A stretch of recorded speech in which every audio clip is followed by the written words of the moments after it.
Oklahoma spends roughly $1.3 billion a year through business subsidies, tax credits, cash rebates, exemptions, and preferential tax rates. The question is not whether some of those programs can be modeled to show a positive return. The question is whether they deliver the best return taxpayers can buy. This is the central point. A program can show a positive return and still not be the best use of public money. Oklahoma should not stop at asking whether a subsidy pays something back. It should ask whether that same dollar would produce a stronger return somewhere else. Oklahoma's economic development system is not just one program. It includes tax credits, cash payments, property tax exemptions, preferential tax rates, and reimbursement programs.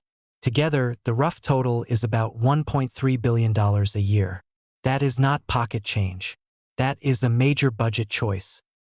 When public money goes to companies, Oklahoma is very comfortable talking about return on investment. It counts payroll. It counts worker spending. It counts supplier activity. It counts multiplier effects.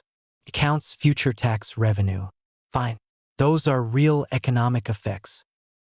Every year, lawmakers debate what Oklahoma can afford for schools, healthcare, career tech, childcare, roads, public safety, and prisons. But many tax credits do not have to come back and compete in the budget the same way. Once written into law, they can keep reducing revenue automatically. PFM's analysis of the Quality Jobs program found a little more than a 2-to-1 state fiscal return. That may be positive.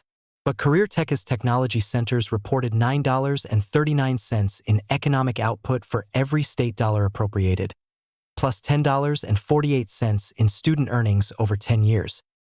Those are not identical measures. One is a state fiscal return. The others include economic output and student earnings. But that is exactly the point. Oklahoma should ask more than whether a subsidy pays back the state treasury. It should ask which public investment produces the strongest total return for workers, families, employers, taxpayers, and the state economy. Quality Jobs is defended using a broad economic model. The state counts wages, worker spending, supplier activity, indirect effects, induced effects, and tax revenue. That is a reasonable way to evaluate economic impact. But that same logic should apply when Oklahoma invests directly in people.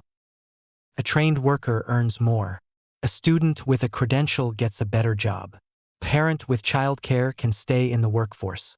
A healthier worker is more productive. A young person kept out of prison saves the state money for decades. Those are multiplier effects, too. The weak point in many subsidy arguments is the but for question. PFM estimated that Quality Jobs could pay for itself if enough of the activity depended on the incentive.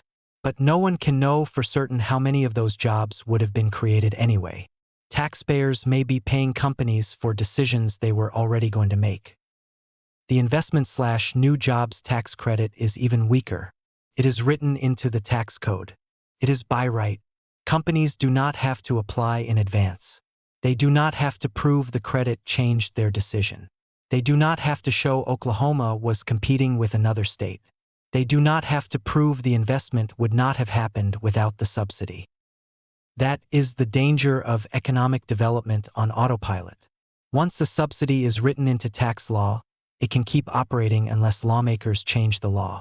That means yesterday's subsidy decision can keep reducing future revenue, even when today's needs are more urgent. Oklahoma's reduced gross production tax rate for new wells is another example. 4 years, Oklahoma gave new horizontal wells a lower tax rate during the most valuable early years of production. That lower rate was defended as an incentive to encourage new drilling technology and new investment. But horizontal drilling is no longer experimental. It is now a standard part of the industry. There is no clear reason to keep taxing new wells at a lower rate than other production in the state. The Tax Commission estimated the current new well incentive reduced rate at about $179 million in foregone revenue. That is money Oklahoma chose not to collect.